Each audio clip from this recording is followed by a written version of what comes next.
Vice President Yemi Osinbajo advocates deep reflection on the state of the Nigerian nation, the economy and politics.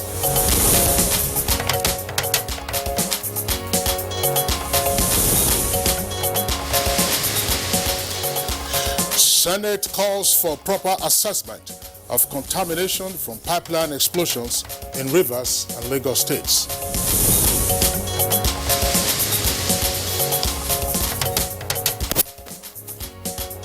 Stakeholders meet in Abuja on the need for countermeasures to prevent avoidable deaths from road crashes.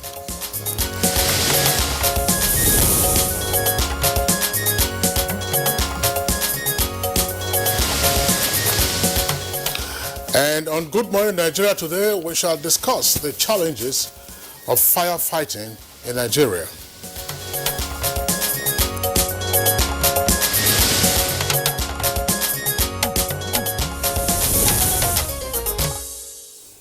From September 2019 to this moment, as I speak to you, about 14 fire incidents have been recorded in different parts of the country. Many will agree that the most memorable is the heartbreaking picture of a burnt bodies of a mother and a child at the Ochanja market in Onitsha that left the nation in shock. That was very shocking indeed, Rhoda, and it calls to mind the state of preparedness of the fire service to respond in good time to fire incidents in different parts of the country. Now, you remember the Balogun Market fire disaster in Lagos. That particular fire kept the firefighters busy for several hours before they could put it out. You're absolutely right, Kingsley, and that's not. Let's not also forget that a fire outbreak at the GSM market in Maiduguri. It started at only one shop. The men of the fire service eventually succeeded in putting it out after it had razed dozens of shops and destroyed property worth millions of naira. But in that incident, fortunately, many shops and goods were saved from total destruction. Now, the fire at Santana Market in Benin City was said to have started sometime around 9 p.m. when traders had closed for the day, but the fire raged on till daybreak, consuming several stores as firefighters were said not to be immediately available, although some firemen from the Petroleum Development Company were reported to be at the scene and were at least later on able to prevent the fire from spreading to neighboring homes. We can go on and on and on, but the issue is that many of these fire incidents have proven very challenging for the fire service to put out on time. Not only that, the response time of the fire service to fire distress calls has not been very encouraging at all. Now, one major case in point being the fire at the Upper Iweka and Ochanja Market axis in Onitsha, which you mentioned earlier. Now, the whole area was reported to be ablaze for hours without a response from the fire service. The question, therefore, is how prepared are the Nigerian fire services at the federal and state levels to tackle fire disasters in the country? But right now, the fire service is the only organization recognized by law to render services related to firefighting and fire prevention, search and rescue services, humanitarian services, and the list goes on and on. To deliver these services, both the Federal Capital Territory and all 36 states of the Federation have their own fire service station established to tackle fire and related disaster within their vicinity. Now, apart from the challenges of equipment, modern firefighting facilities, regular training of personnel, and others, which I'm sure will come up in the course of our conversation, how close are the firefighting facilities to city centers and the regions? Now, how many firefighting stations are there in major cities and indeed outlying areas? We expect answers questions and more in our conversation on Good Morning Nigeria later today. Let's on that note welcome you to today's edition of the program. My name is Kingsley.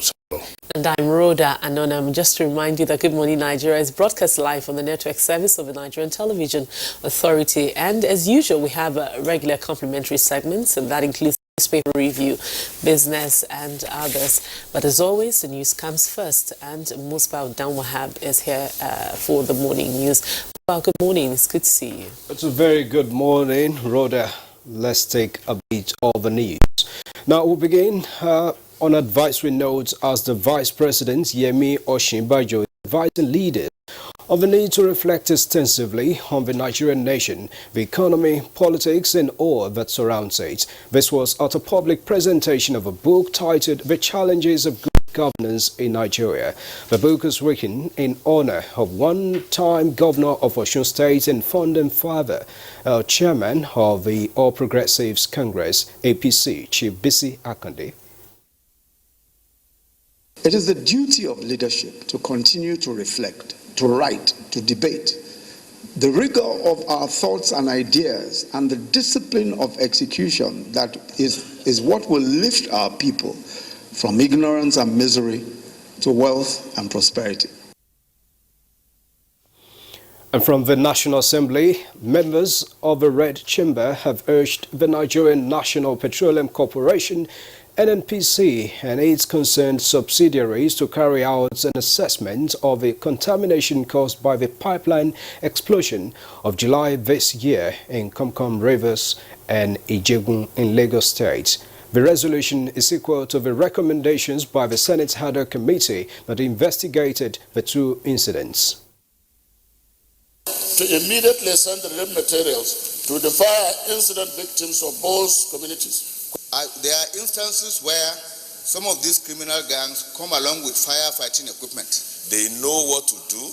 Indeed, at that time, we recommended that they should automate their pipeline surveillance. The NNPC needs to explain to our committee, the downstream, the measures they have had in place over the years, whether there is need to review this and even the agreements. The House of Representatives is urging the Federal Ministry of Mines and Steel Development to provide geological records of gold deposits in Nigeria, being a major source of revenue. This is in response to a motion from Representative Ogene Ego during Tuesday's plenary. For us to amend the Constitution to bring mining to the concurrent legislative list so that states will have jurisdiction. It will also assist in increasing the revenue generation of this country in such a way that we will not even need to borrow to part-fund the 10 trillion budget as proposed for 2020. Now to road infrastructure. The Trans-Sahara roads in Nigeria are doing well. This follows commendation coming from the Secretary General of the Trans-Sahara Roads Liaison Committee, Ayade Mohammed, just as the Minister of Works and Housing, Babatunde Fashola, led the committee to inspect some ongoing projects. Project is a 3-year project, but because of the efficient methods that the construction company is using, recycling the existing material, reducing the number of movement of some materials, we may gain some time. And still on roads, the need for countermeasures to prevent avoidable death from road crashes has been stressed following reports that more than 1 million people are killed every year. This is the appeal to governments of nations at the National Road Safety Stakeholder Summit, an event to commemorate the 2019 World Day of Remembrance for Road Traffic Victims. The developed countries seem to have been able to contain their own trend, and it came with efforts, which sustained efforts and realizing what needs to be done and doing what they need to do over the years. The human life is no vehicle part. That is to say, if a leg is broken, it is broken. If an arm is broken, you cannot replace it. Now, the Nnamdi Azikiwe International Airport now has the Migration Information Data Analysis System for real-time sharing of air travelers about data between security agencies. The Abuja airport is only the first of 5 airports to benefit from the project in this first phase. Just as it is in other advanced nations, it's not possible anymore for a known criminal to get into our country or get out of our country without us identifying such a person and bringing him to check. This is a revolution, but it's not only for immigration, it is for all law enforcement. And this system will be linked with all the wanted persons globally. with the Interpol and local suspect index. And just so you know, 17 out of the 24 candidates contesting the Kogi governorship election have signed a peace accord and have also agreed to accept the outcome of the election on Saturday, November 16. The candidates and other representatives promised to abide by the agreement during the INEC stakeholders meeting in Lokoja. The sensitive materials for both the governorship and Kogi West senatorial run elections are ready. As usual, they are being handled by the Central Bank of Nigeria.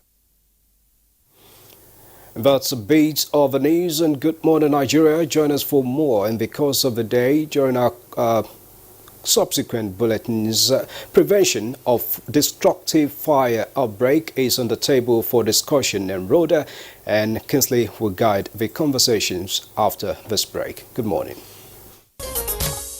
All right, you're welcome back. And if you've just joined us, you're watching Good Morning Nigeria on Africa's largest TV network, NTA. Now, let's talk some business as Finance Minister lords National Assembly over Finance Bill 2019. Let's join Kunle Adeyeye for details. Finance Minister Zainab Ahmed says the National Assembly has shown commitment following the speed at which the bill was considered. The bill, which has passed second reading, was submitted by President Muhammadu Buhari on October 14, 2019. While speaking on the draft finance bill at a function in Abuja, the minister disclosed that the annual budget will always be accompanied by finance bills to enable the realization of revenue projections.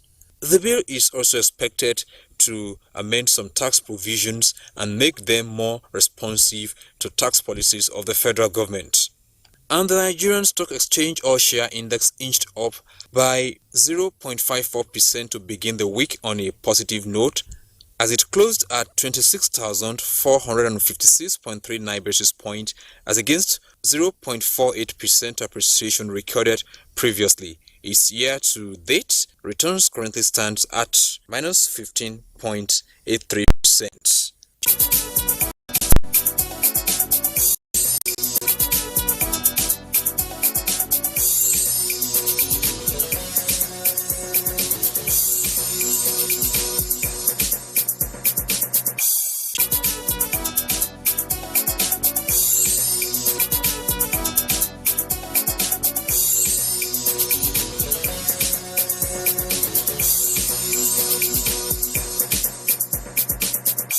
With business news, I'm Kunle Adeyeye. Many thanks, Kunle, for the business package. And next for us on the program is a look at the front pages of some of today's dailies.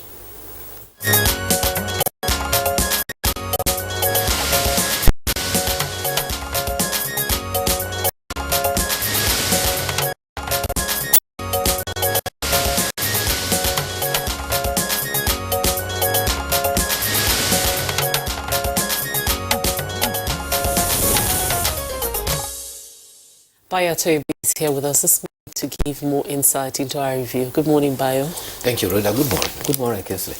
Good morning, Nigeria. All right, Bayo, good to see you.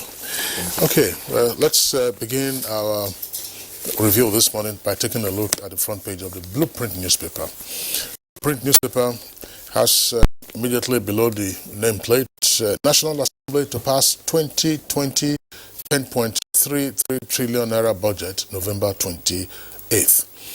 Road mishaps claim 236 in Niger. Details can be found on page 5. And then an earpiece there says OPL, that's oil prospecting license. Supreme Court orders NNPC to pay 8.14 billion naira to BCE. Details on page 37.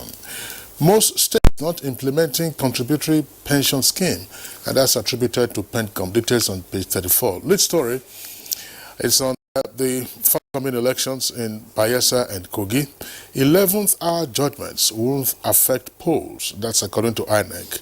Yaga Africa tasks electoral body on flooded areas. Police Commission deploys 45 monitors, and Inspector General Police warns on vote buying and other infractions.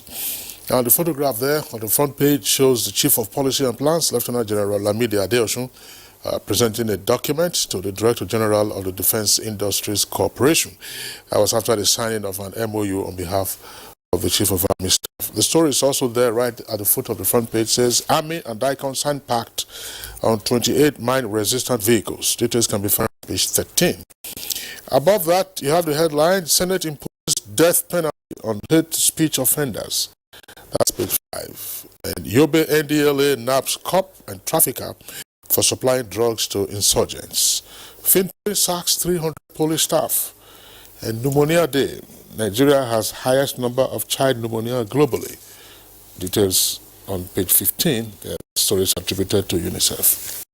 All right, so let's move now to the Daily Trust. On the Daily Trust, you have just below the nameplate, federal government just China on $5.8 billion loan for Mambila Power Project. That's on page 16 of the Daily Trust. Reps urge customs to lift ban on fuel supply to border towns.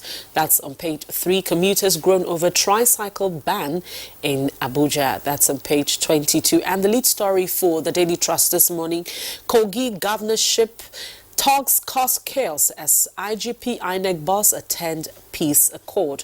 Thugs cause chaos as IGP and INEC boss attend peace accord, with arrival the SDP won election postponed. And now let's move down.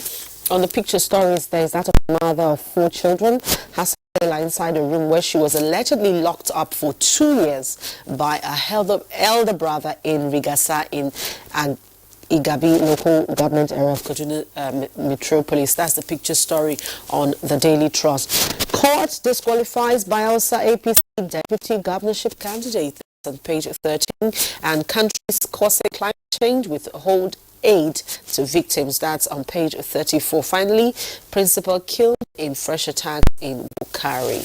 Those are the stories on the front page of the Daily Trust this morning. Let's start from the Senate. The Senate President has expressed optimism that Budget 2020 will get passed before the end of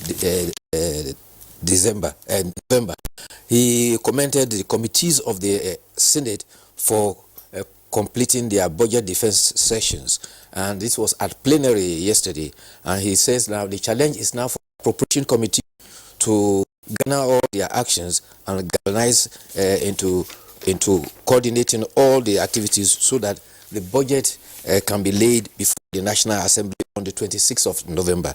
He has given all assurance that if it is so done, there's every expectation that the Senate will get the support of the House of Representatives, and by November 28, the budget will be passed. So you see, when there is a will, there is a way. This January-December budget cycle has been in the since 2014, but this time around it seems the nice Senate will be able to achieve it. Also at the House of Representatives, the House have enjoined the federal, state and private sector who are involved in road construction to resort to using concrete for our road construction. The motion moved by Levenus Makwe called for a cement-based road so that we can have concrete pavements. His argument is that the asphalt that is used for our roads cannot survive the locations with heavy rains. They are easily amenable to potholes, and the consequence is that we have high rate of road fatalities and accidents and also mortalities. The House enjoined that the concrete paved highway have durability and are cost saving, and in the long run will eliminate a highway mortality. You know, from Obajana to Kaba, a cement company resorted to constructing that road with concrete, and I had cause to pass through that way on 2 occasions when it was under construction. The way they go about it is that there is a metal frame basement which is first fixed, and it's about 6 inches before they come and then concrete the road before they lay the concrete. And so when you pass on it, it's very smooth. And if you are coming again away from Lokoja towards Abuja, you notice that on the highway, the asphalt road has folded. This is because the heavy tonnage of vehicles or trucks on the highway, especially those conveying cement and other heavy goods, eventually end up folding up the roads. So this call is in order, but the challenge is the cost of asphalt road cannot be the same as concrete roads because there's a lot of metal inputs into it, and I think the cost ratio will be very high. Also in the aviation area, the Nigerian Airspace Management Agency says that they are now trying to install Category 3 instrument lining system for Lagos and Abuja airport. With the installation of such, it is expected that poor visibility, which has reduced flight times and cancellation of flights, will be reduced. Presently, they are using Cat 2 facilities and is amenable to poor weather facilities, which often leads to flight cancellation. Already, there have been installation at Murtala Mohammed Airport for runway 18, and so far the test there shows that it is good for this what they describe as the glide, the slope, and distance measuring, and the components for localized propagation is optimally very good. It is hoped that by the end of December, hopefully, the two airports, Lagos and Abuja, will have had those instruments installed, and then fears of cancellation of flight will be completely eliminated. Well, let's take a look at the Leadership newspaper. The lead story for Leadership says, Senate proposes death sentence for hate speech. With the rider, opposition lawmakers disagree, say Nigeria can't return to the dark days. Above that is the headline, 30 states yet to implement contributory pension. Again, that's attributed to PENCOM. And government officials conniving with pipeline vandals. That's according to Law details on page 5. National Assembly to pass 2020 budget November 28. We earlier read that. And 5-year ban on foreign garments import. And then right at the foot of the front page of the Leadership newspaper, court gives EFCC ultimatum on Diziani's extradition. That's page 16. And Kogi governorship, thugs invade stakeholders meeting. Page 8. We already read the one on Army and DICON signing a pact on mine-resistant vehicles. Edo APC suspends national chairman Oshiomhole. Details on page 16.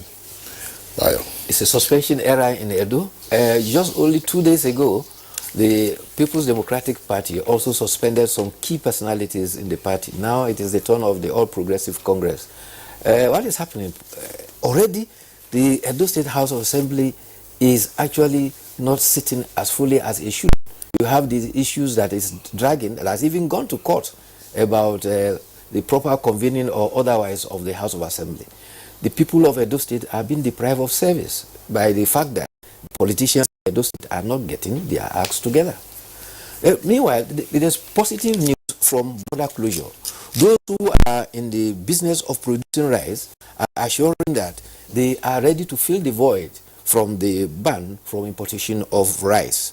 The production outfit in Ogoja, in the area of Okwa and Okpoma, says that they have enhanced their capacity to produce, and they are assuring that by December and by New Year time, they are ready to crash the price of 50 kilograms of rice from 18,000 to 22,000. They will crash it to 14,000.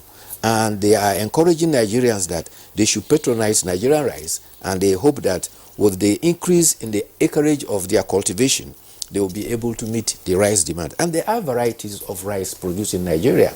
There is the Oshikapa Abia. There's one rice they call Oshikapa Abia. There's another Ebonyi. There is Abakaliki rice. There is now this one from Cross River, from Opama there. And there is Badeji rice, brown rice, very nutritious. They are quite different from those that are sold in silos over 10 years that are imported here as parboiled rice, and we buy at a very cheap rate, and undermines the health efficiency of our locally produced rice. And particularly so, the danger here is that Benin Republic, next door neighbor, they don't eat parboiled rice, but they are one of the highest importers of parboiled rice, and their target is always in the Nigerian market. Therefore, this idea of self-sufficiency internally will go a long way in eliminating rice that actually meant for animal feeds, because they have overstayed in silos, being imported into the country for human consumption. I hope that just what they've said, they would do that is crash the price, because as we speak, a bag of rice is almost about 28,000 naira. If you go to the market today, I assure you, you can't get a bag of rice less than 24, 26, 28,000. No, the range is 18 to 22. No, please, when you go to the market now, I a buy bag rice of rice too. is almost about 28,000. I can assure you that. But what we're saying is the festive season is here. Yes. And you know, a lot of Nigerians consume rice around this time. We give it as gifts to people less privileged. We hope that they actually crash the price so that, because the farmers are smiling to the banks. Yes, and that is good for the economy. Let's hope they meet that target of crashing the price. They have promised they will try and crash it to about 14. And there are several initiatives across the country. There is the one in Kebbi, there is the one across here, Olam in I saw Nasarawa. one yesterday on Suka rice. Right. Really nice. Very nice. There's even the Ofada rice with its unique aroma. Okay. Right, but Well, let's, it's as if, you know, rice is good, but it is not healthy to eat rice every day. That's clear. That's for sure. It's not healthy.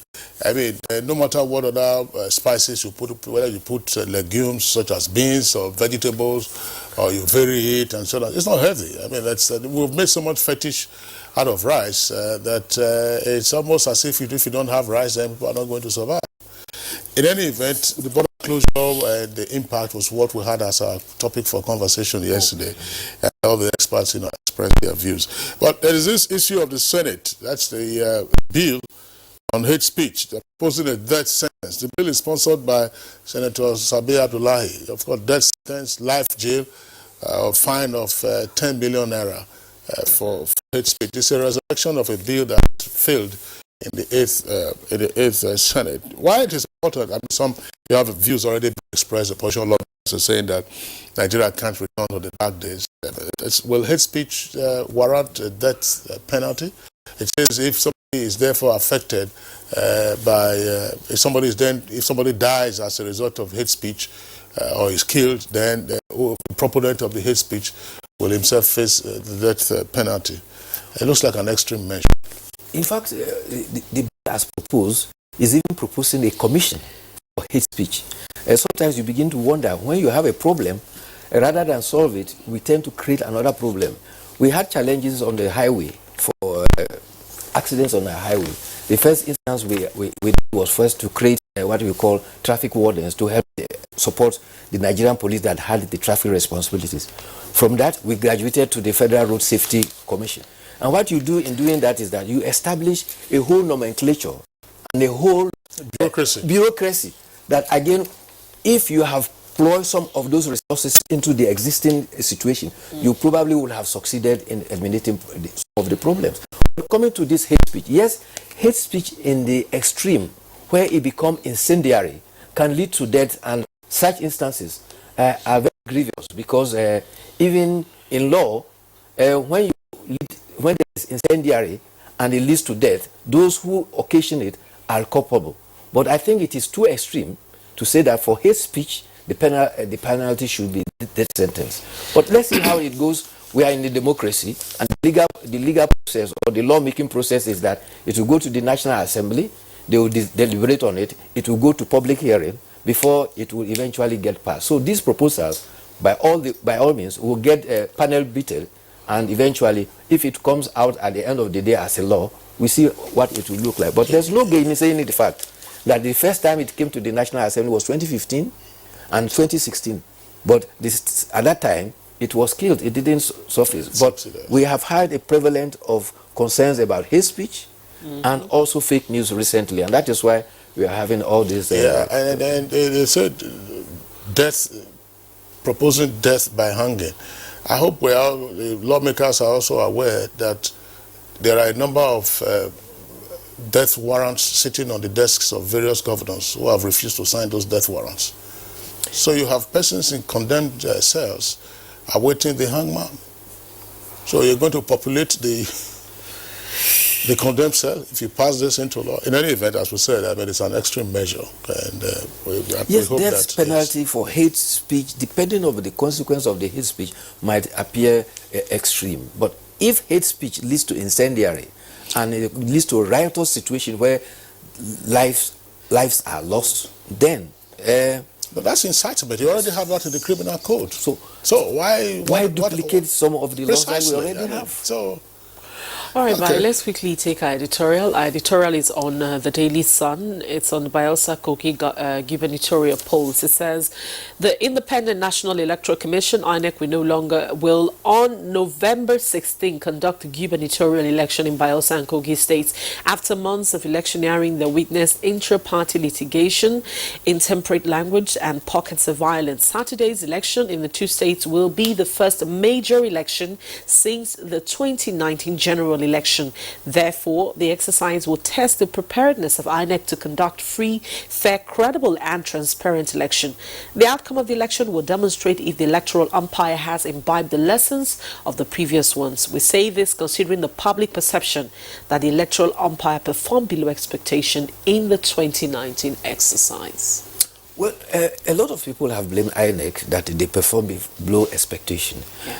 Especially in the area of logistics and deploying personnel and material. We are all aware of the fact that the election was initially postponed before eventually it came on.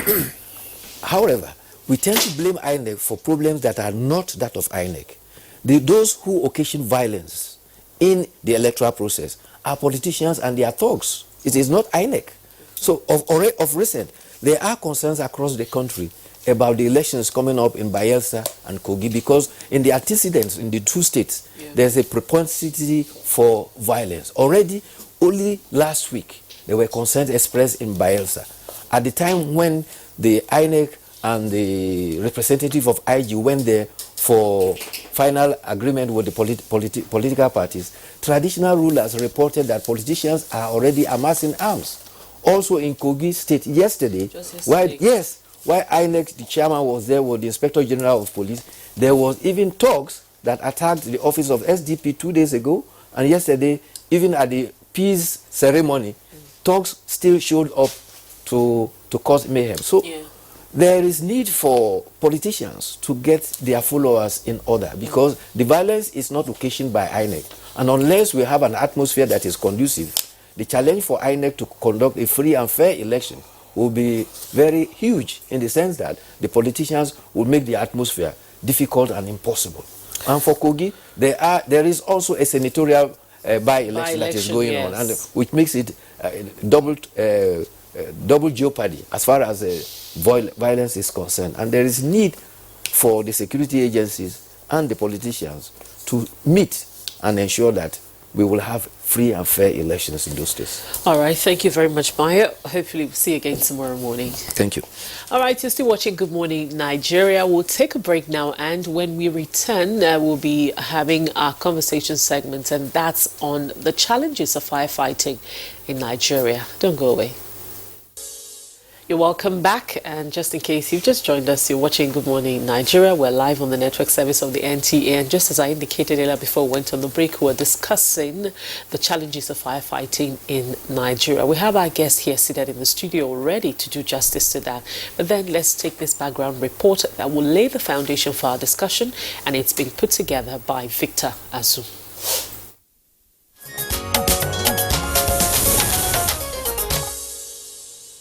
Call October a month of fire disasters, and you won't be wrong. This is because of the several fire incidents in parts of the country with devastating effects. First, it was the Ochanja Market fire outbreak in Onitsha, which razed over 1,000 shops, houses, and other valuables, while claiming the lives of a mother and child.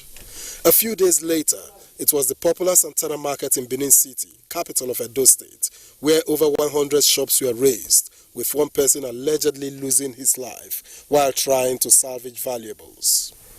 About a week later, another major fire disaster was averted in Ikoyi, Lagos, but not without substantial damage to the burning building. GSM Market fire in Maiduguri, Borno State ended commercial activities there at the end of the month of October, destroying several shops and wares. As if these are not enough, just 1 week into the month of November, the popular Balogun Market fire struck. Goods lost have been valued in millions of naira. More worrying is the fact that all of these are happening at a time that the Nigeria Fire Service is going around the country distributing firefighting equipment. How efficient are the current firefighting equipment? Guests are already settled in to provide answers to these and more.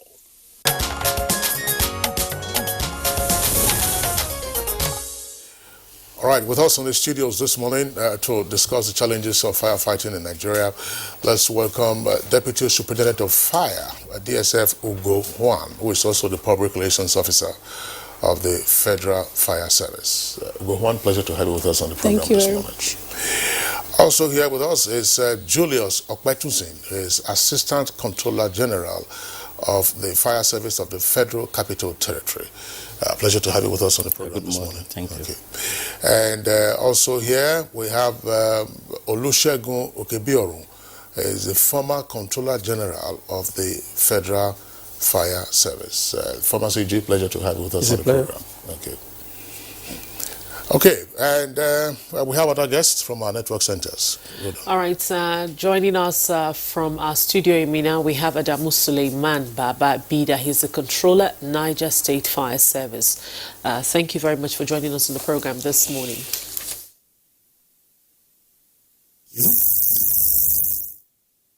Let's begin the conversation with the Deputy Superintendent of the Fire Service. I was just wondering, we have another guest with us in Lagos. Yes, but we're not able to bring him up right now. He'll be joining us. He's an insurance broker and a member of the Nigerian Council of Registered Insurance Brokers. It's Francis Ewerido.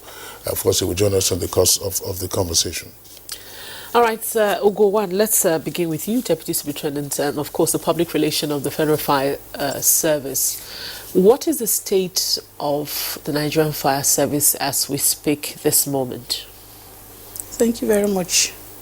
The state of the Nigerian Fire Service as we speak this moment, I would say the Federal Fire Service has got a lot of repositioning with this current administration under the leadership of President Muhammadu Buhari.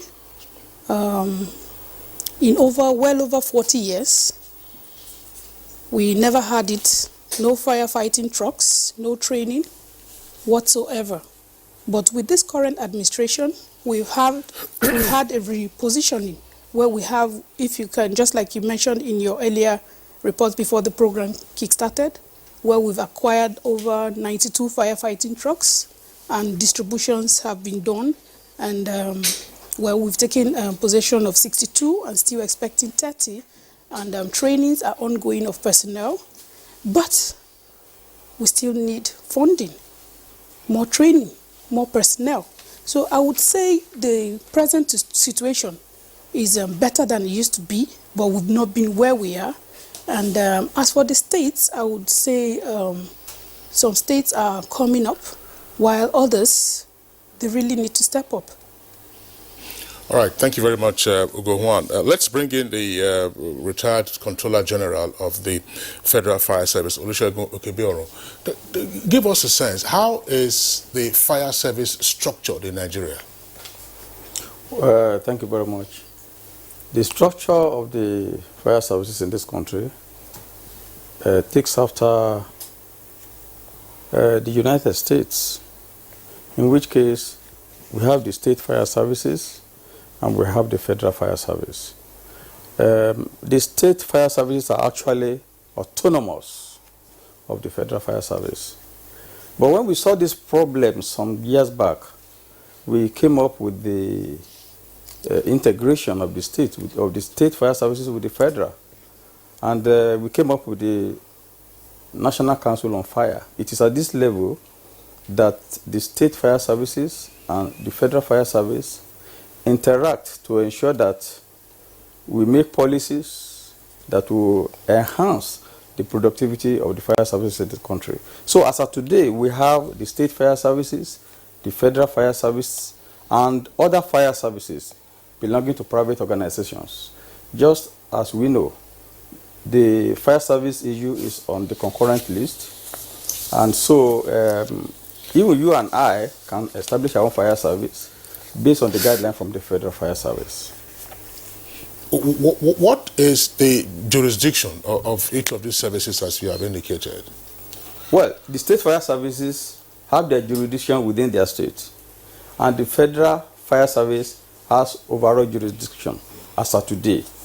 But when there is a problem, when there's an emergency, there is nothing like jurisdiction. all the surrounding fire services within that geopolitical zone will come together and ensure that they overcome that problem. All right, thank you. Let's bring in the Assistant Controller General of the FCT Fire Service. That's Julius Okwetusid. I mean, clearly, part of what we see in most fire, in fire stations, unserviceable vehicles and poor response time by the firemen, and even when they do respond, after a short while, they run out of water because the fire engine itself is of very limited capacity. So when a fire incident occurs, it's virtually you are at the mercy of the elements and providence. Why is this so? Thank you very much. You know, when you are talking about fire, I mean fire outbreak, no, it depends on the time the call was made to the fire station. For example, if there is fire somewhere, you have to call. By the time you call the fire station, they turn out. But like in the FCT, our response time is 5 minutes, because each district is supposed to have its own fire station. And when there is fire outbreak somewhere, you turn out the nearby fire station to the scene of the incident. So with this, and I mean, it's an insane firefighter that will go to fire ground without water.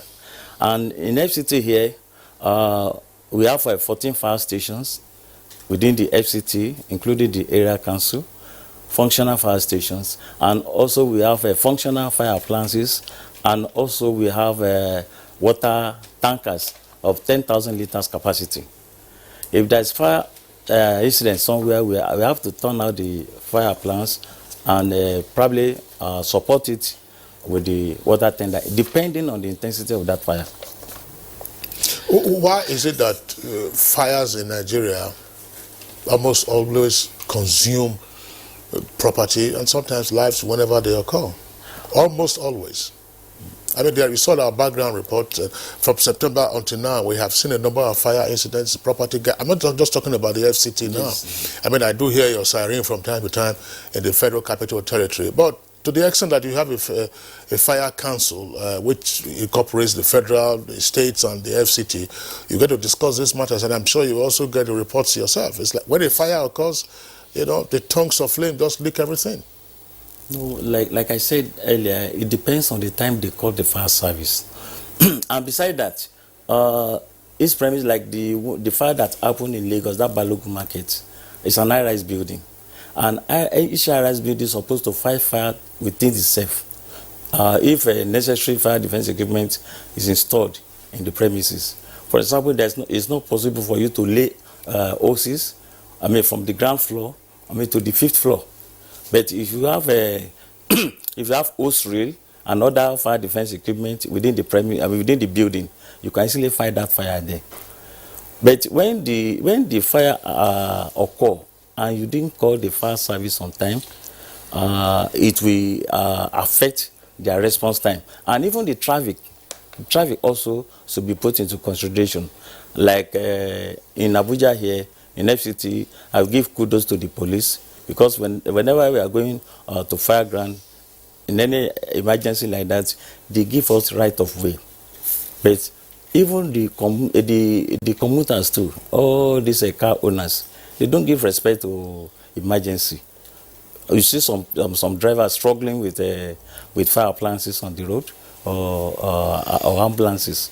So this way, citizens too have to just correct themselves and work with us so that at least we're able to respond very well. All right, thank you very much.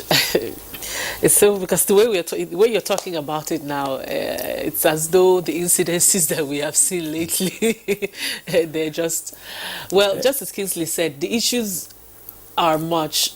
We're looking at incidences where you said it depends on the time. Immediately a fire occurs, the first thing that comes to everybody's mind is let's call the fire service. And you know, the problem we've seen a lot of times is response time. First of all, response time is always the #1 issue. 20, 30, 40 minutes, we're still waiting for fire trucks, and by the time they come, maybe they just fail once and that's it. Water is finished. Now let me make a comment about that. What really actually happens is that when there's an outbreak of fire, most people don't know the number to call.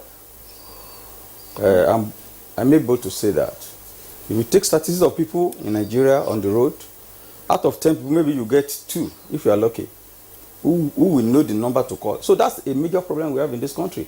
And government is already trying to have a national emergency number which will be easily known by everybody. I hope that by the time this one is true, it has been on ground for a long while, and it has been lasting for too long, but it's already operational in some states.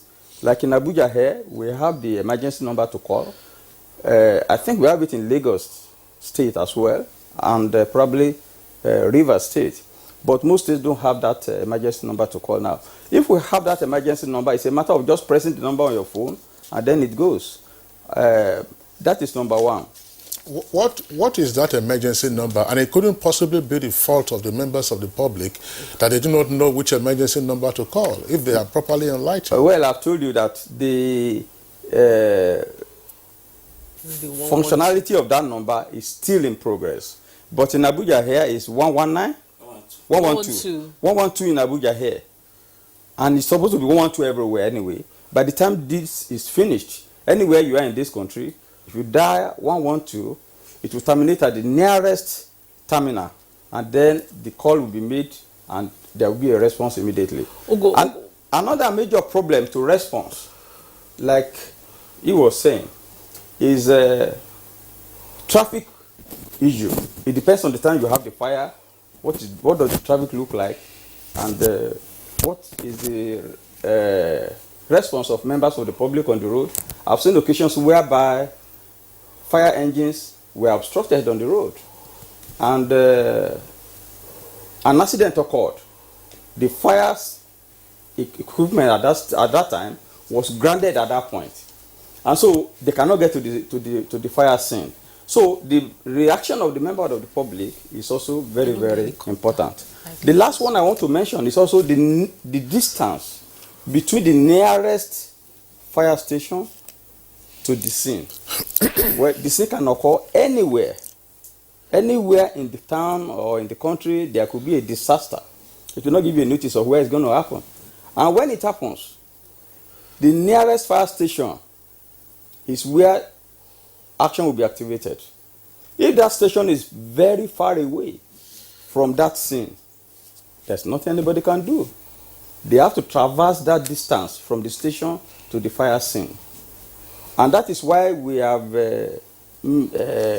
worked hard to ensure that the number of fire stations in our metropolis especially, they are increased to take care of this coming late to fire scenes and all those things. The minimum distance internationally is supposed to be about 2.5 kilometers. In fact, it depends on the hazard of the environment. If it is a high hazard environment, we are looking at 1.2 to 1.5 kilometers. But in the case where you have about 6, 7, 8 kilometers, you have to traverse. I mean, it takes time to get to the scene.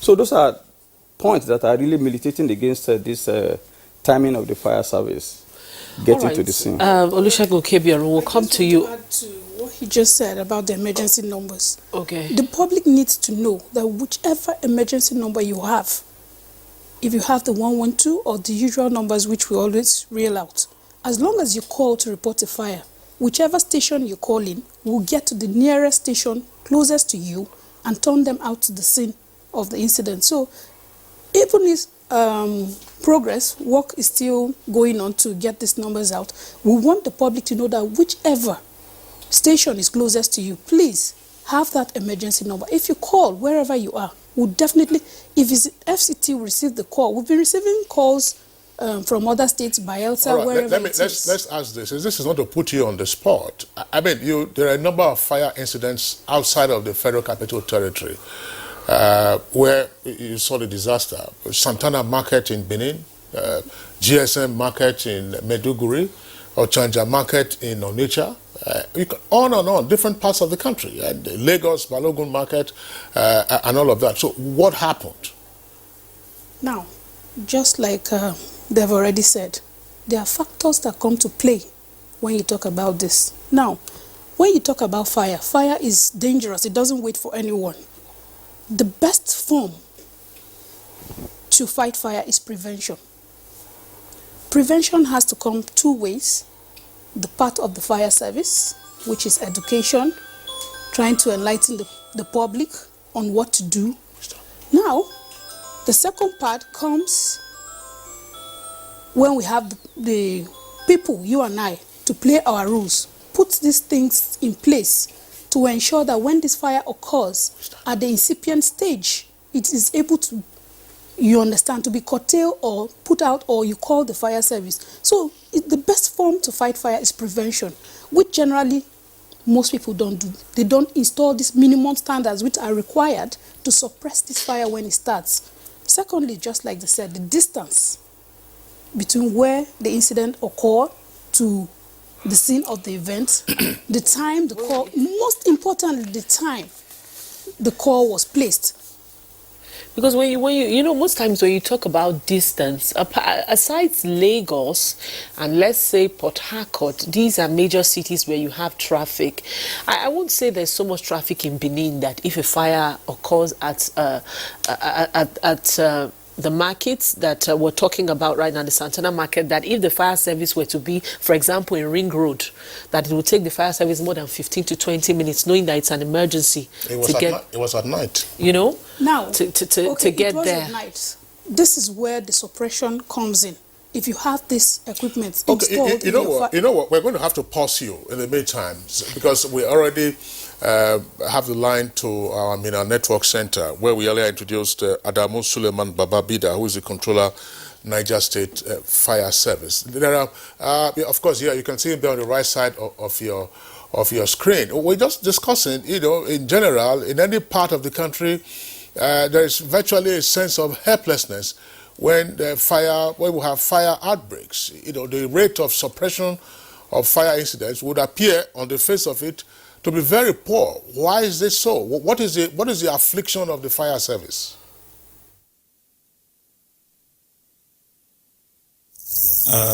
Good morning.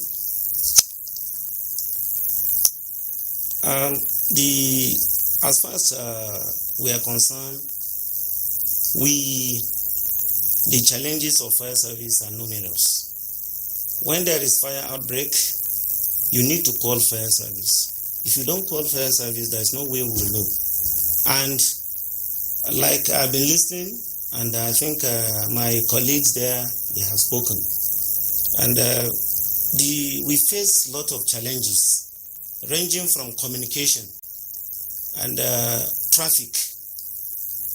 Sometimes you are going out to fight fire, you receive emergency, you want to turn out, you turn out your men to the scene of the fire. On their way, you have traffic hold up. And, some people, they will hear siren. Instead of allowing the fire engine to move, they will not allow them to move. That apart. Sometimes we face problem of hoodlums. When we get to the scene of the fire, to allow our men to do their work, you see them dragging, maybe because of what they want to loot. For example, in Niger State, before we do have challenges, but now, our challenges are minimized because we have over 14 fire stations across the state. In Mina alone, we have about 4 fire stations, and all the stations have functional firefighting vehicles with tankers to back up. And the challenges we are facing here, as far as we are concerned in Niger State, is minimal.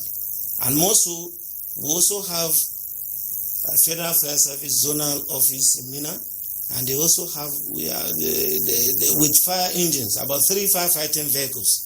So, as far as we are concerned here, for now, we are doing our best. Thank you. I'm just wondering, you're speaking to us from Mina. Niger State, in terms of landmass, is probably the largest state in the federation. You have to compete with Borno to find out which exactly is the largest. And you just said that you have 14 fire stations in the whole of Niger State. Is that adequate?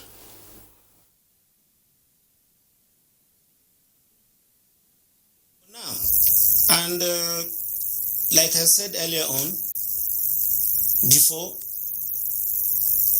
these 14 fire stations I mentioned before, they do not have even a single firefighting vehicle. But now, they have functional firefighting vehicle, and it's ongoing. Presently we have about 5 firefighting vehicles on ground, which we are going to distribute to other places again, just to ensure that we cover some major, because when we are talking in terms of distribution of firefighting vehicles, we consider the population of the town. We don't just take fire engine to places that are not vulnerable to fire. So we consider areas before distribution of firefighting vehicles. So like now, the state government is thinking of deploying fire engines to some of our higher institutions in the state to see that, and wherever these higher institutions are located, they will also synergize with the fire stations within that area. So they work hand in hand and to ensure that the area is fire covered. Thank you. Thank you very much. You want to say something? I just want to support what they have been saying all this while. You know, fire station, look at the number, look at the people, the density of that, the population of that place. Then you look at, some places might be far, they may not be high risk. Some places might even be big, they may not be high risk. But some places might be very small and have a high risk. And when you are attending to that kind of fire, you have to look at the number of equipment you need to send to that place. For example, now we are a place that is so prone to tanker fire. You need to use adequate equipment like the foam tender. You cannot send a water tender to that place. If you are you just be struggling with water tender, and you won't be able to make any landmark fighting that fire. But when you have adequate equipment, like after that Onitsha tanker fire, there have been tanker accidents that led to fire in FCT. But because of our proactiveness, people didn't hear the news that there was tanker fire. There was fire. It depends on the proactiveness of the fire service too, because we cannot side from that blame. That we too, we have our own shortcoming. But when we are very proactive, you should be able to at least make certain things there. Like the PRO, Federal Fire Service, said at that time, fire prevention is the most important thing now. Even worldwide, people are shifting away from firefighting to fire prevention. And we need adequate training. It is what you have that you can give. For example, this firefighting has developed to a state that robots will be fighting an oil fire, so to protect the firefighters. Well, gentlemen, there's something, there's an experience that I would like to share. Yes, you've talked about the spatial distribution of fire stations and the vulnerability or risk of a particular area. Almost 20 years ago, I recall this very vividly, in Greater Johannesburg. Greater Johannesburg had 26 fire service stations. 26, almost 20 years ago. And there was one fire station we visited in Boksburg, and the reaction time between when they get a call and when you hear the siren wailing to take off from the station to get to the scene of the fire incident is not more than 90 seconds. 90. You have the gear, all in position. So there is an emergency call, and the firemen and women jump into their gear. The driver is at the wheels, and then they take off. 90 seconds. Success rate over 85%. So what kind of, if you say template, do we have for responding? Because sometimes you will hear people will tell you that, oh, they called the fire service didn't respond until 30 minutes or 1 hour later.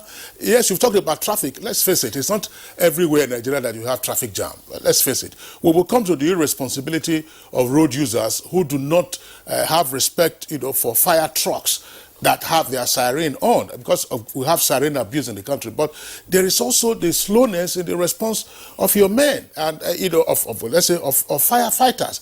And when they come, they would appear almost ill-prepared. Let me just add to that. I had an experience at a public facility where we have a gym, and this one I was there, just in Otako here. You know how open Otako is, and fire broke out in one of the rooms, and there we were. I was there. I called, people were calling the fire service. It took about 45 minutes, and by the time they came, let me tell you, there was no ladder. Because it was a high-rise building. There was even no ladder. I'm talking of just Otako here. I don't want to mention the name of the place. That would be an advert. But then it took 45 minutes, and with that, there was no ladder for the pipes to even go up. Well, just like we were saying, it also depends on the time of the day. Because if you are delayed for you have a little hold up, you find out that 7 minutes has gone. Okay. Before you know it, 7 minutes has gone. With a small traffic hold up. No, I'm sorry, John, please. Look, I have not been a victim of a fire incident, and we're always pray not to be victims. Yes. Let's take out the issue of traffic. Yes. We're just talking about what Nigerians experience. Yes. Whether at night, when there is no traffic, in the morning areas where there is no traffic, the fire trucks will come, and you find that they are ill-prepared. No, I don't want to believe that, because I know. Just a minute. We're umpires, so yes. that's why we don't want to, because these are the issues that everyday Nigeria, because you guys are talking about it as though it's just a surface issue, or everything is just okay. No, it's not okay. There are lots of problems within the fire services. A serious number of problems. One of them, which people overlook, is water supply within the metropolis. Okay. When you don't have water, you are seriously handicapped. You come to the scene with a volume of water, you have to go back and refill. The distance between the scene and where you are going to refill that thing may be some kilometers. Fire will not wait for you. And when fire starts, it takes just 4 or 5 minutes before it becomes uncontrollable. 4 or 5 minutes of fire, if fire starts in this place, 4 or 5 minutes, it's uncontrollable. And so timing is also very, very important. Like he said, in fire services, especially in Abuja and Lagos, which I'm very conversant with, the takeoff time of firefighters is less than 1 minute. Once there's a call, within 1 minute or less, they must be out of the station. If they are not out of the station and the Oga gets to know, they will be in big trouble. And people think that when you see fire service appliances at bay, some of them don't have water. That is not true. It can never be true. It's a criminal offense in the fire service. You can be dismissed for it. Everybody in that group can be dismissed for that. So once there's a call, the appliance must leave the station. They may have some hiccups on the way, which will delay them. I heard there was a call one day. Somebody called me. He said, there's a fire at so place. They called my number. So I quickly turned out to the control room. And within 1.5 minutes, the person called me again. He said, we are still expecting them. Because I know the situation in which that person is. When you have an emergency, a minute is like 1 hour. So you start calling and calling. That is not to say the fire service doesn't have problems. We have a lot of problems, myriads. Like I said, water is a major one. And it's a problem that can be solved by government over a short period of time. Then we have the dearth of equipment in our stations. Most stations, like they were talking, if you go to most stations, especially in these other states, they have dilapidated equipment. Precisely. That's what we're talking about. You see, fire trucks without wheels. Yes. The fire trucks without wheels and rusty vehicles and all of that. So they have those dilapidated equipment in most of the states. Yes. Then number two, manpower. They don't have manpower. Many states. You see a state having 24 firefighters. Now you talk of about how many stations in a city in South Africa now? 26. So it means they are very close to any emergency within that metropolis. If there are so many, they are very close to, at least there will be a station that is very close to an emergency. Not so in Nigeria. And those are the things we have been trying to encourage government to do. While I was there, the people that are there now, they will encourage government to put more stations so that their response time will be reduced. That's one of the factors that can reduce the response time. I was going to ask you, who funds state fire services? Who funds? The state fire services are funded by the state government. Wow. By the way, just before we bring in Francis Ewerido from our Lagos Network Center, do we have an idea of the number of fire service stations throughout the country? Do we have a rough idea? As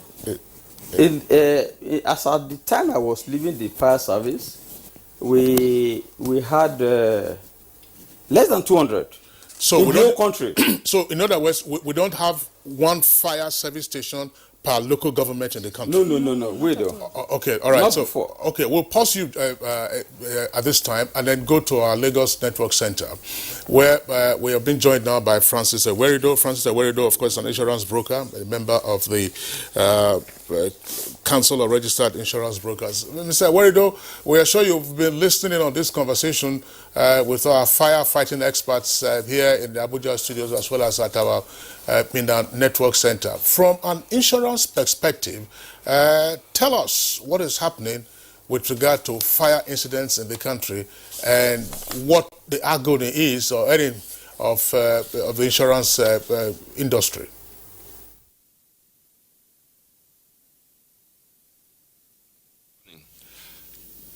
Of course, we have a specific insurance policy for fire. We call it fire and special perils.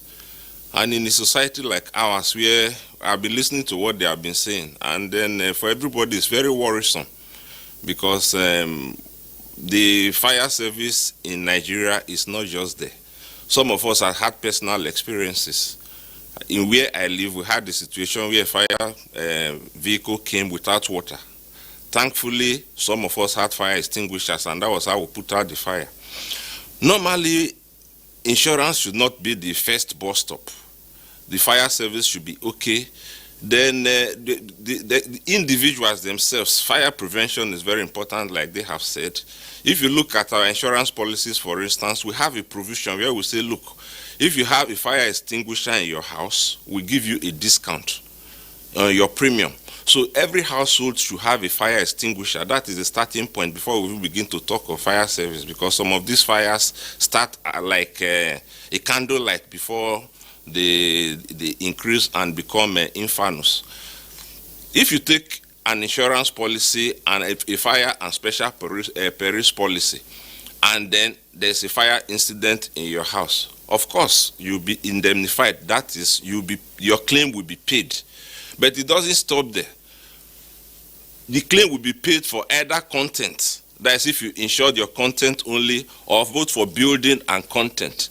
But you need the time to buy these things. You need the time to fix the house. While that is being done, what happens?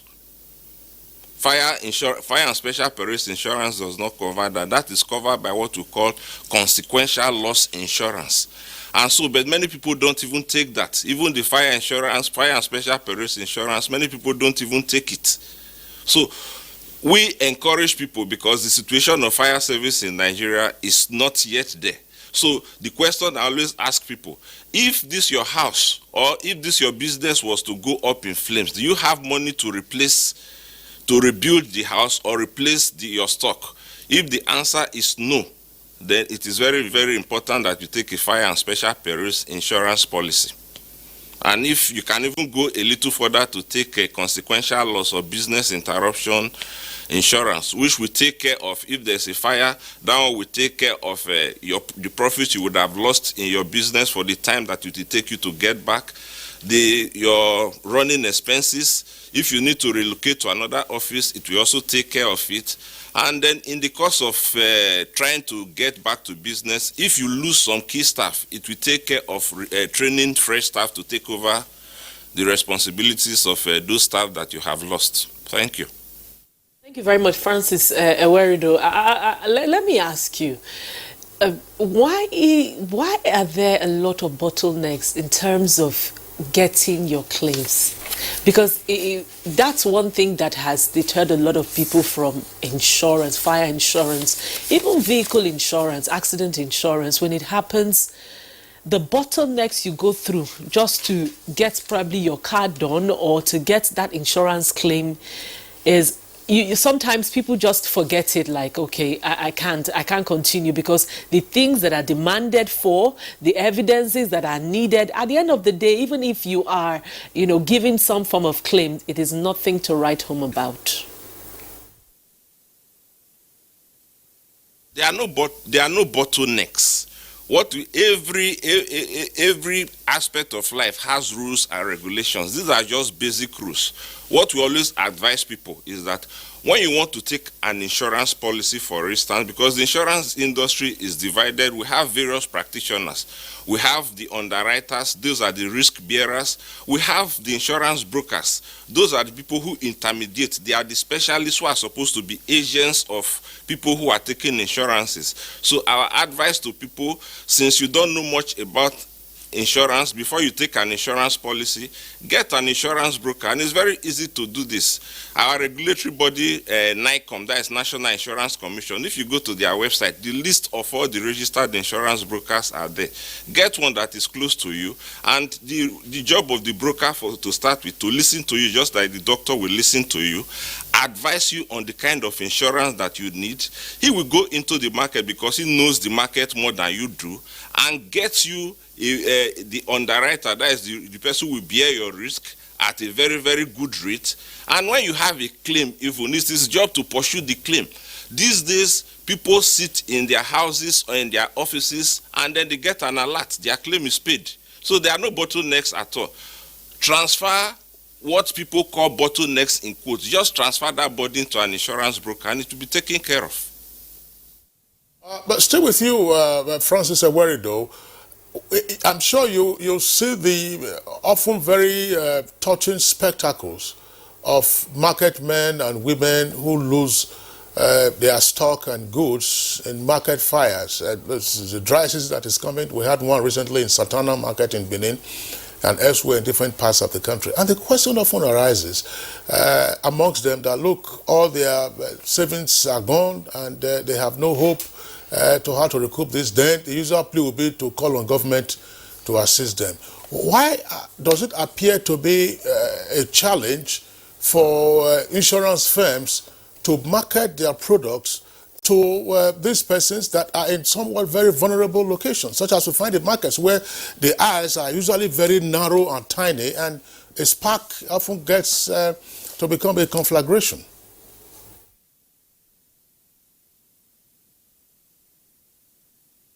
There's no problem, really.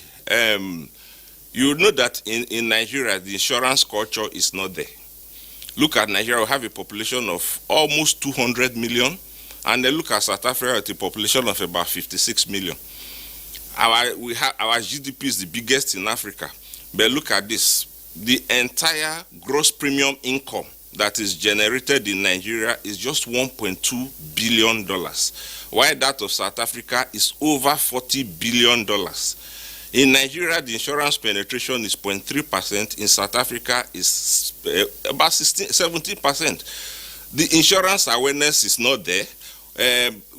Practitioners in the industry have been going around. I know that practitioners have gone to Balogun markets. They have gone to other markets. I'm part of a group of insurance practitioners who have been going around. We have met with traders. We have met with artisans. We try to enlighten them on insurance. The issue is that you can enlighten people, but another thing is for them to take it up. We have tried to explain to them. Some of those traders who were putting their hands on their head, who lost shares, or that, who lost stocks, all that they needed to pay was just 15,000 naira a year in premium income, and their stock worth probably 7 million would have been paid back to them. They would have been indemnified by the insurance companies. Good enough, the traders have vehicles already. They have trade associations, and we have always encouraged them, come as a group, because if you come as a group, you can even get lower premium. Some traders have done that, but apparently many others have not.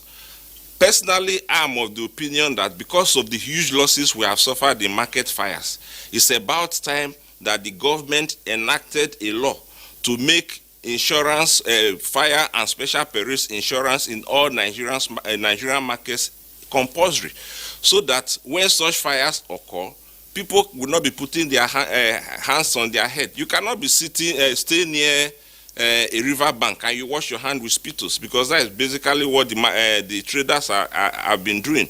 Every year their market gets burnt and they run to government that is already stretched. All they need to do, come together, 5,000 naira premium, 7,000 naira premium, 10,000 naira premium, 15,000 naira premium, depending on your stock, and then you will be indemnified if there's a fire incident in your market. But the other thing I talked about the other time is you will only be paid for your stock. Who is going to insure the market? Is it the owners of the market, or the traders are also going to come together to insure the market? Because if you insure only your stocks and not the buildings, when there's a fire, you'll be paid for your stocks and the building will still be there. And then the other bit, as I said earlier again, while the market is being rebuilt, will you take money from your stock to go and rent another place? If you take a consequential loss insurance in addition to your fire and special perils insurance, what it means is that the insurance company will also give you money to rent an alternative accommodation so that your business can go on while the market is being rebuilt. So we've done all that. We still have a lot more to do, but we've done a lot of enlightenment. We've done a lot of reach out. We want to grow the market. Nobody is happy with 0.3% insurance penetration in Nigeria. That is disgraceful, very, very disgraceful. When South Africa is up there 17%. Francis, thank you very much. We'll return to you. I mean, I was talking about markets, insuring the market. Local governments always, they're the ones who are in charge of markets. They own the markets. And then you also find among some of these political operatives, they farm out the markets for them to go and be collecting rates and levies. So they should also be interested in taking up insurance policies for those. We have a number of tweets that have come in already. I think we'll quickly go through them and then return to our guests or take a short break. DW Nigeria, that's the Twitter handle. It says, fire outbreaks have been occurring for a long time without any lessons learned. I think it's a mentality problem with successive governments and the citizens. Law Alpha C says, granted, fire outbreaks occur rarely. It's required that the requisite emergency agencies should outsource men and equipment for private companies and swing into action immediately. Mike Ayanko tweets, now fire incidents in the country recently are disasters too many that governments must declare a state of emergency on the matter. Now, we can't imagine the number of lives lost, billions of investments and property lost. Now, most of the vehicles, the firefighting vehicles, are not in good shape, and officials are largely untrained too.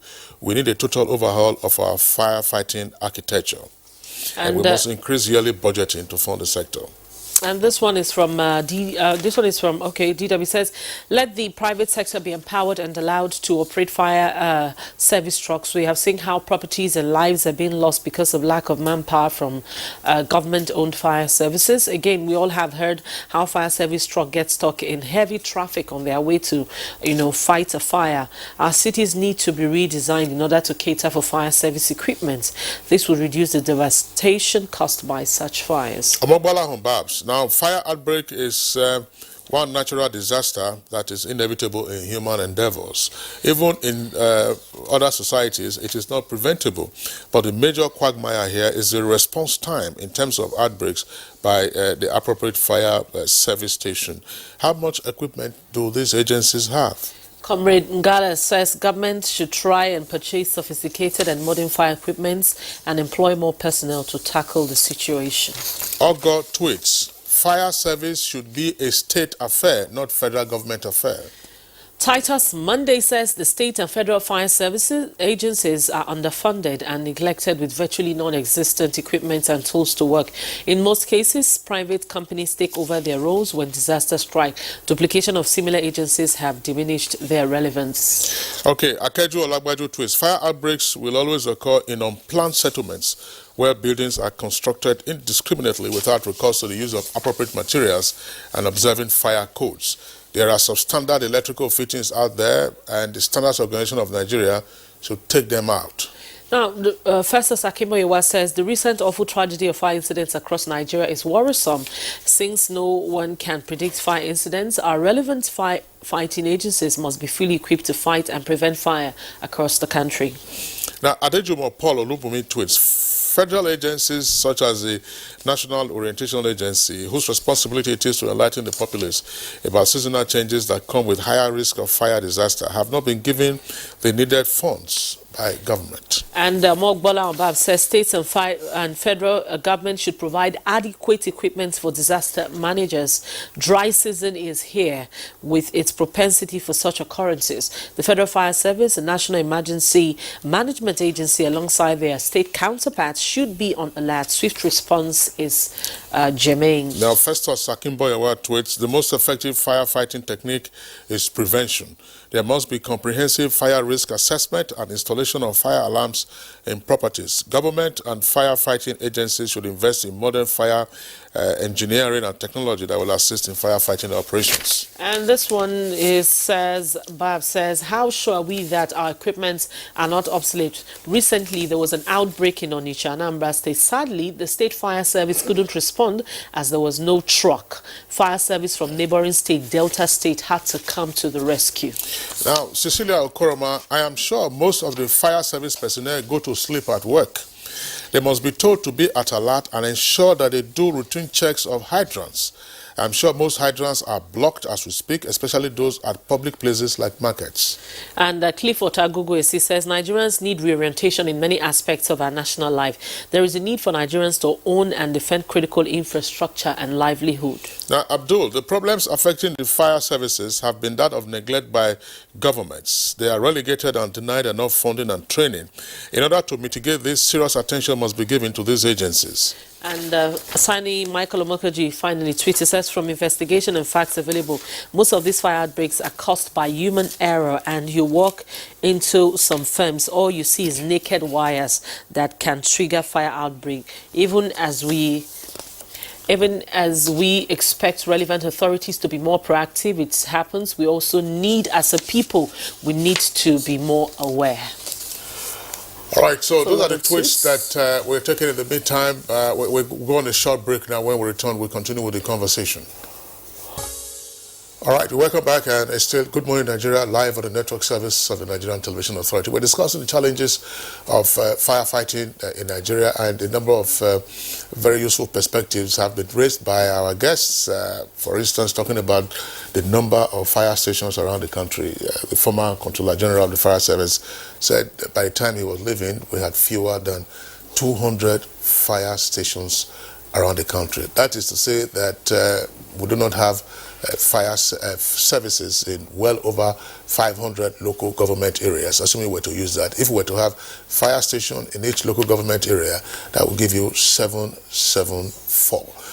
But we recognize the issues that often will cause a lot of challenge, and public enlightenment is important. We know that because we have so abused the siren, almost every other fellow, has a siren wailing. And sometimes I have also seen, I don't know whether it's a big man in federal, not federal now, in the fire service, he will also be using his own convoy with a siren, his vehicle gleaming in red. And I'm wondering, you are not a fire truck. Why is your siren on?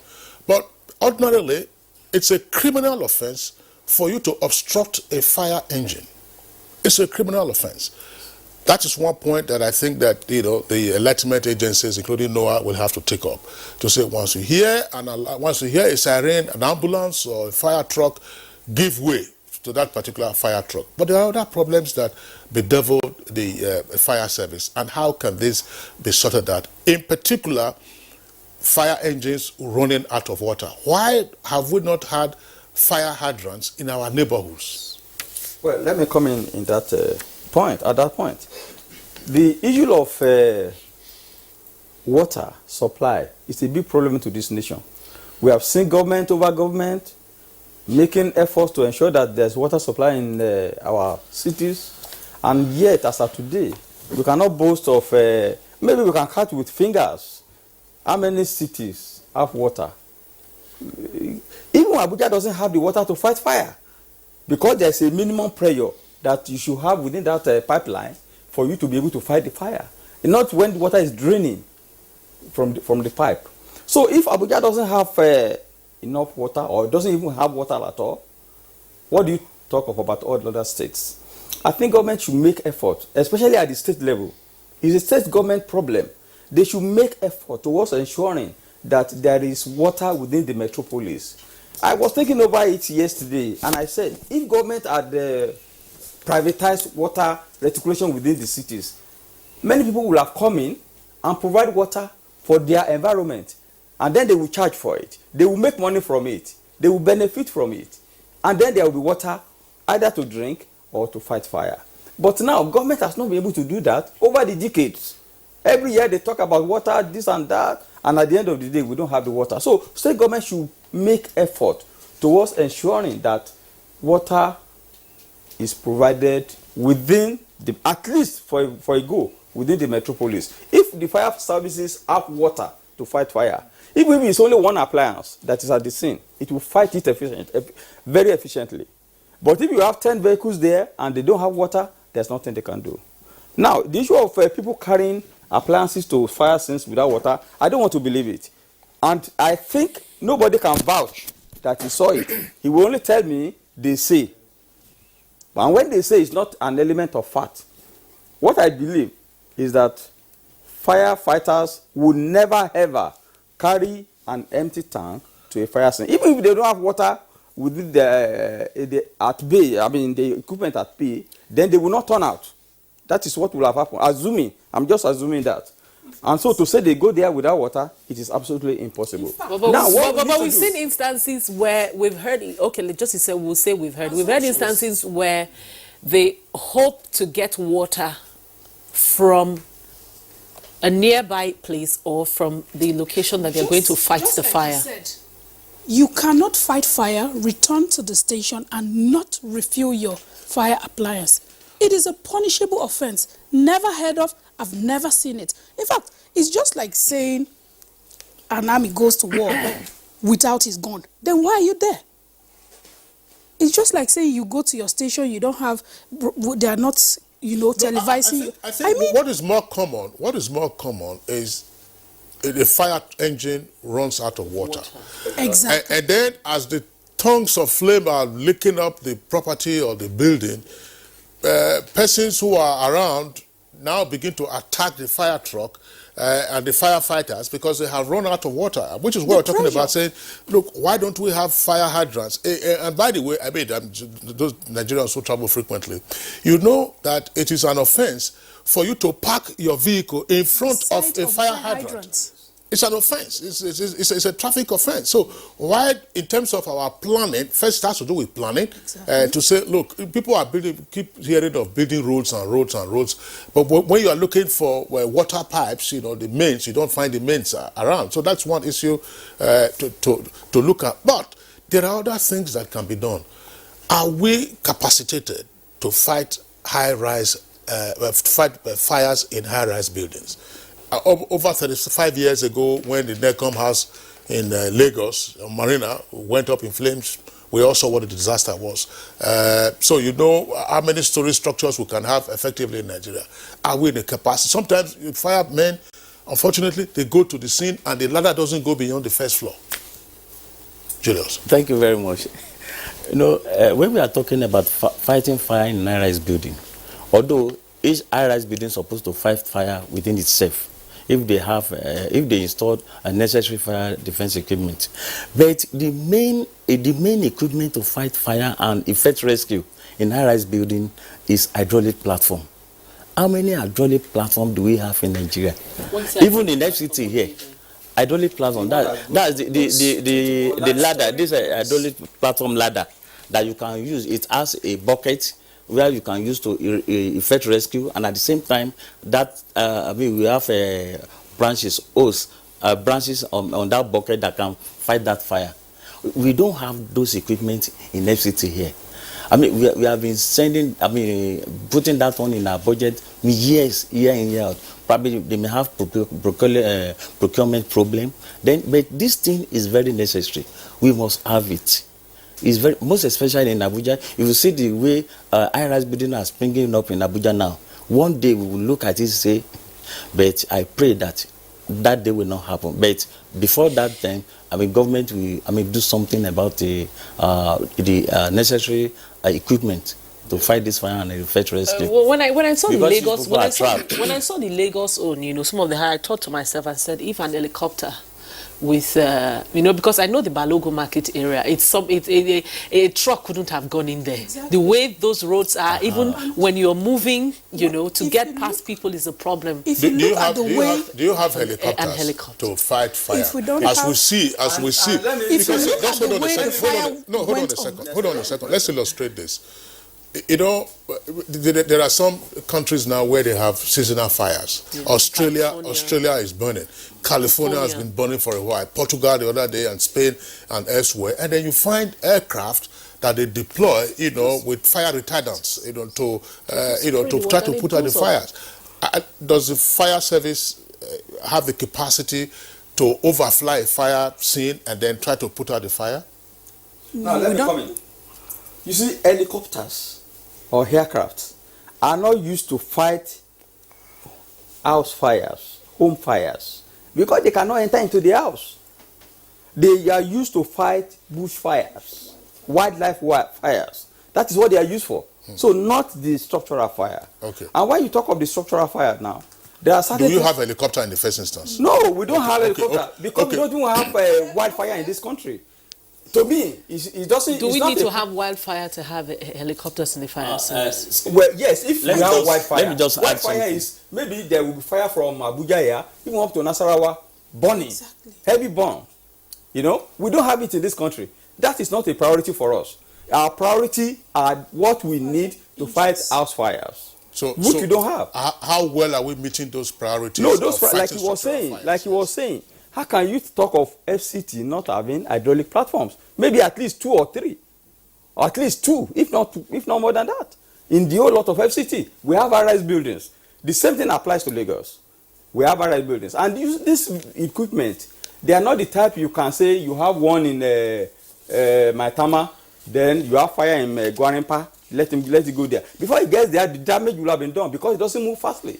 It's not a fast-moving equipment. So we need some of this equipment within some locations within the cities. Then let me add more, that the National Fire Safety Code is one thing that needs serious enforcement and implementation. If this is enforced, all these problems we have on ground will have been off our shoulder.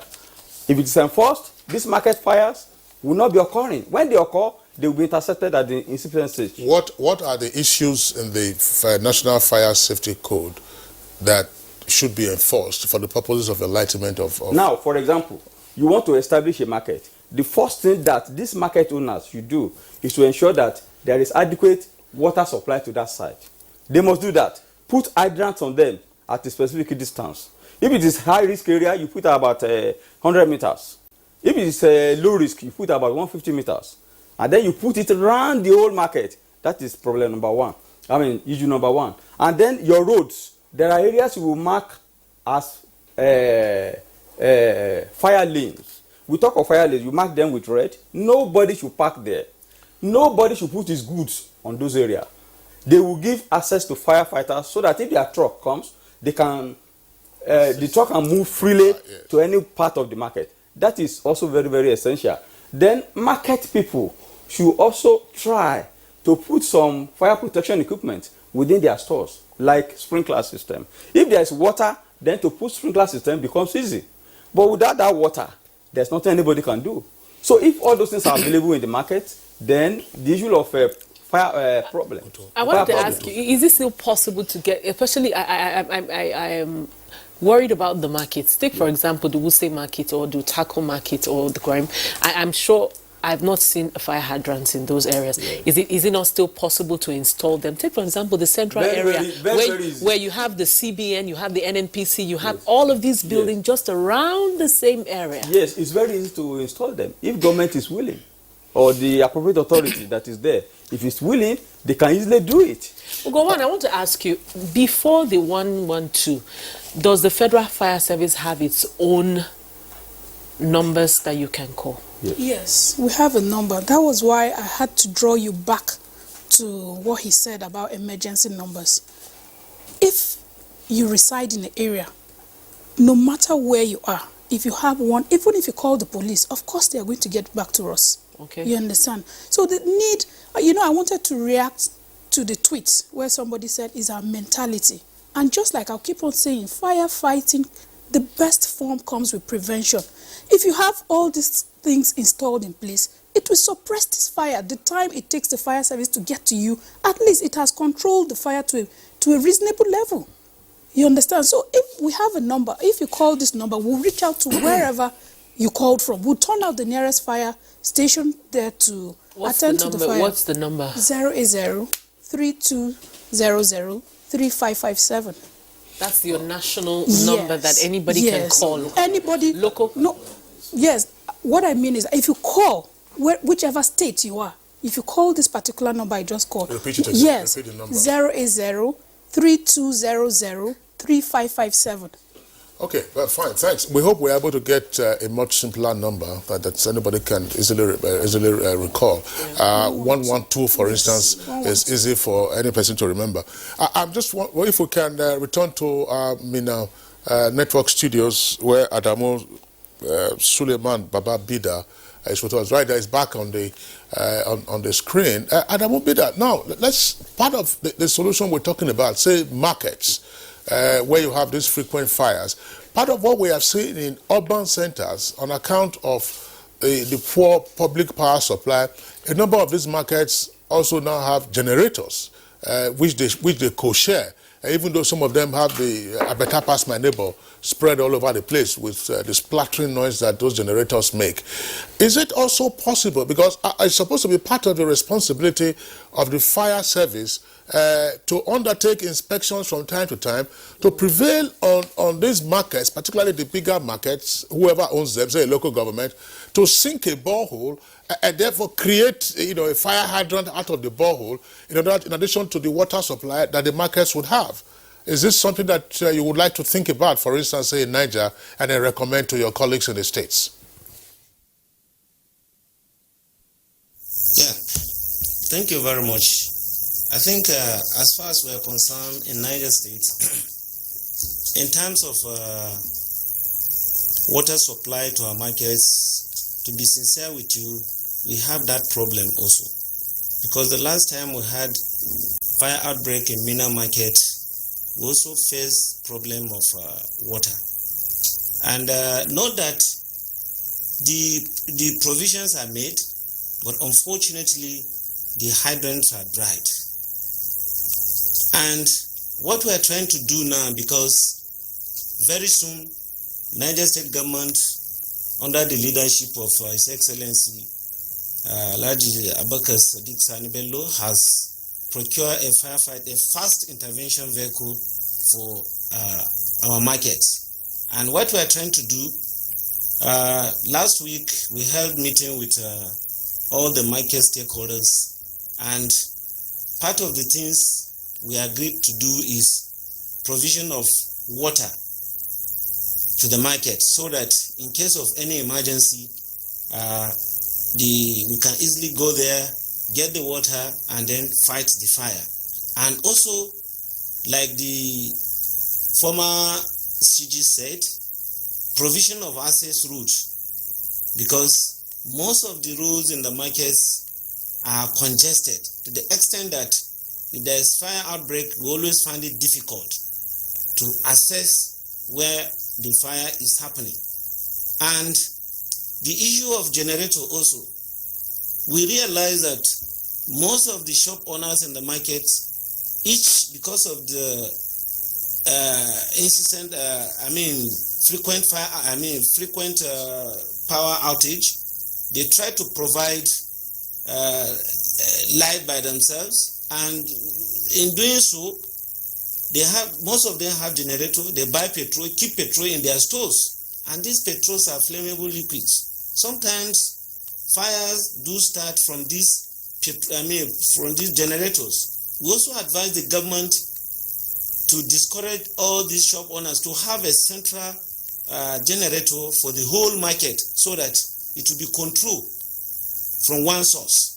So that we are doing that. I will also advise that other states should key in to ensure that there is a central power supply to the market. That is after power holding company. If there is power outage, they can put on the generator, and each and every shop owner should not be allowed to own generator, because in allowing them to own generator, that is the reason why you see them keeping petrol in their shops. And if there is fire, you see the petrol also support the burning of the fire, the quick spread of the fire in the market. Thank you very much.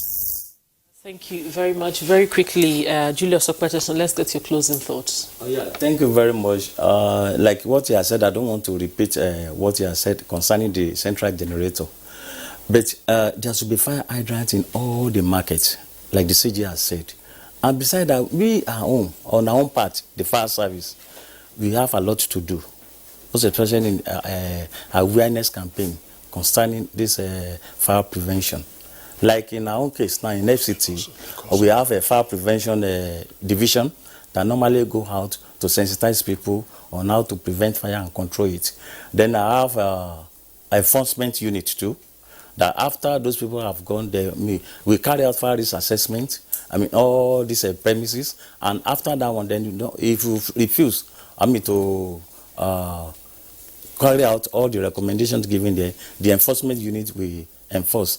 And all this, like yesterday now, I have my officers were in about two organizations, with this fire prevention lectures and training. And then another one is that in schools, we have been going to schools now. We have introduced a fire safety club because it's better to catch them young. So when you introduce fire safety club to these students, they will be the amateur firefighters in those schools. And most of them, they even teach their parents at home. These are the things that we're supposed to do. Okay, yes. Thank you very much. Let's get the closing thoughts also of Olusegun Okerebon, the former Controller General of the Federal Fire Service. Well, just take this along. What are the recruitment criteria for firefighters? Because elsewhere you find that these are persons of valor, persons who can face risk, you can take risk, because fire is a huge hazard. Is it necessarily the case that we're having persons, who are just looking for work and they have found a job? Well, the firefighters are supposed to be energetic people. They are supposed to be very strong and very resistant in whatever situation they find themselves. And that is why it is the norm that if you are recruiting a firefighter into the system, it should be a very young person. His age should not be more than 30 years. Maybe around that 30, 32, thereabout. Actually, as a matter of fact, it's supposed not to be more than 25. But when you look at the economic problem in this country, and the employment problem in this country, you find out that somebody who graduated 5 years ago has not even got a job. So if a firefighter is recruited within that limit of about 30, 32 years, I think that will be okay. As I remember when I was in the office, somebody came in at the age of 40-something. They brought him in for recruitment. How could we recruit that? So that's the problem we have in the country today, and the only way we can overcome them as a service is to ensure that we stand on our 2 feet and recruit appropriate people that are supposed to be recruited. All right, Before I close, I want to suggest that all the state government should take the issue of the application of the National Fire Safety Code very seriously.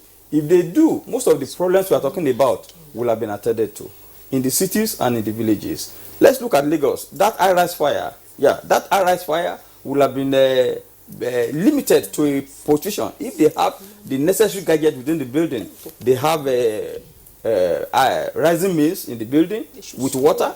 They have hose reels at every floor. They have sprinkler system. All those things are compulsory. I hope if they do that, it will be okay. All right, thank you very much, Olusegun Okerebon. Very quickly, Ugoan, let's get your final thoughts. Well, just like they've already said, we have the responsibility to enlighten the public, but the greater part has to do with the public. What do they do? Do they put these things in place? The dry season is here. The Harmattan is here. We're going to be having a lot of fires, and proper housekeeping, I would advise. No bush burning, keep fuel out of the house. So many tips to be railed out, which we are going to be enlightening the public on our programs, safety awareness, go to school, public places to enlighten them. All right, thank you very much, Ugo, and we're really out of time. Just you have the FCT Fire Service numbers, toll numbers on your screen, and also you have the toll-free number 112. When there's a fire anywhere, if you call any of this number in any part of the country, you're sure to get a response as soon as possible. It's on that note we want to say thank you very much to all of our guests who have joined us on the program this morning. Deputy Superintendent of Fire, DSF Ugoan, Public Relations Officer of the Federal Fire Service. Thank you very much for coming on the program. Also, a very big thank you to Julius Okpete, who is the Assistant Controller General, FCT Fire Command. Thank you very much for coming. Olusegun Okebiorun, former CG of the Federal Fire Service, we thank you so much for your time and your thoughts. Also, our guests who have joined us from Lagos and Minna, Adamu Suleiman Baba Bida joined us from Minna. He's the Controller, Niger State Fire Service. Thank you very